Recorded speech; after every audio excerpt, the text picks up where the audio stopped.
which ones are good and information in regards to them, because you guys have thousands of treasure maps, I'd wager, at this point, and I want to let you guys know which ones you should keep, which ones you should sell, and which ones you should do, and maybe which ones you should even be hopeful to get, because there's so many of them. And let's jump right on into it with the Elven Zone. Now, I've rated everything on a scale of S through F, and because of that, I'm going to kind of talk about which ones are worth kind of selling below. So to me, if you want to optimize your time and your money and you value it, I would not do anything less than a B tier.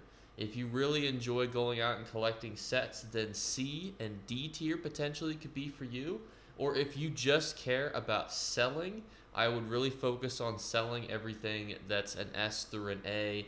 Selling B tier maps and below are probably going to sit on your market for a while, and they're not going to move, even if you're in a Mournhold trader. So, starting right off with Arteron in the Elven Zone, that is going to be a D tier map area. Same with Grotwood. No good sets, no good motifs, nothing really of mention even there.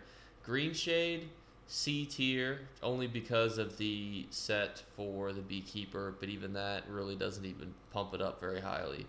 Kind's Ruth is good for the lead, but if you're not lead farming, you don't need it. Malbator is where we get into our first B tier. That's where we get the actual spinner set, which is good, especially when the no proc sets will come back. It's probably one of the best, if not the best, penetration set for Magic and characters.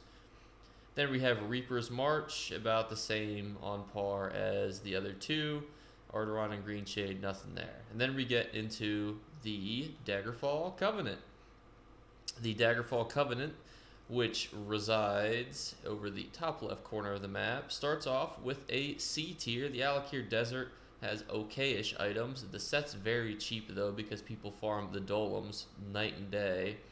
So there's really nothing great there. Spriggans, because of that, is going to bump Bankrai up from an A tier to an S tier for me, because when no procs come back, it will be very popular. 7th Legion's also a very decent set, and it could be a faster way for you to get the Ring of the Pale Order lead. Betnik, nothing super great. It is fast to do all of the maps there. It's about the only thing that's good from it. Moving right along, Glenumbra can have interesting motifs and stuff drop from there, which is pretty cool. And the sets there are decent for solo players. Rivenspire, giving it a B. Necropotence is great for sorcerers, especially because it's basically just a straight up full mag set. But other than that, nothing super great. Stormhaven, nothing good. And Stros Makai, nothing super great or worth it. Now, Deshaun is an A tier. Arguably, this potentially used to have been an S tier, but Mother Sorrow is becoming farmed decently heavily. It is worth, I would say, still a lot of money. And because of that, it's going to be an A tier. Plague Doctor also is a really decent set. East March, nothing super crazy, but two good sets can be decent for solo players and both good for no proc, so C tier. Rift is basically just filled with a bunch of dum-dums who are speaking in global chat and saying a bunch of nonsense, and the chests there are garbage. Shadowfen, same thing. Except there's less dum-dums. Stonefalls, Silk of the Suns is pretty decent, but other than that, eh. Craglorn and Cold Harbor and Cyrodiil, the 3 Cs, are all B tier.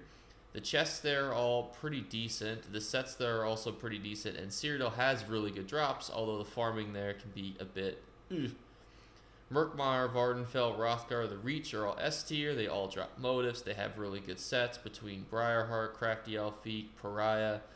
Vardenfell specifically has really good motifs. Murkmire has got Brightthroat's Boats, which is really popular, as well as really good furnishing plans. The Reach, same thing. Good furnishing plans, good sets, all good around. Somerset, Southern Elsewhere, Gold Coast, and Hughes Bane are TAM, B tier.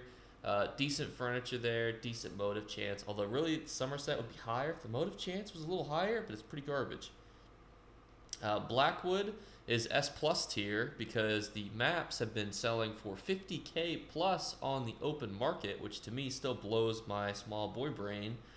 So for that reason, I'm going to give it S plus tier. It has really good chance for companion gear, really good companion gear, really good motifs that are worth a whole lot, and the sets that are really good too. These are ranked by the money and basically the time that is worth for you to put into it. That's how I rank these. You're obviously able to kind of gauge this list whatever you want. But other than that, guys, thanks again for all your support on all these recent videos. I'm just so happy with everything that I've gotten recently from you guys. It's been amazing. It's been an amazing journey. And I love you, and I'll see you in the next one. All right, bye, guys. You better remember to like and subscribe to Jake Clips. Or you should. I might have to pluck your eyes if you don't. Or, better yet, I'll skip rope with your entrails. Do it now. Subscribe. Ta-ta. Off with you.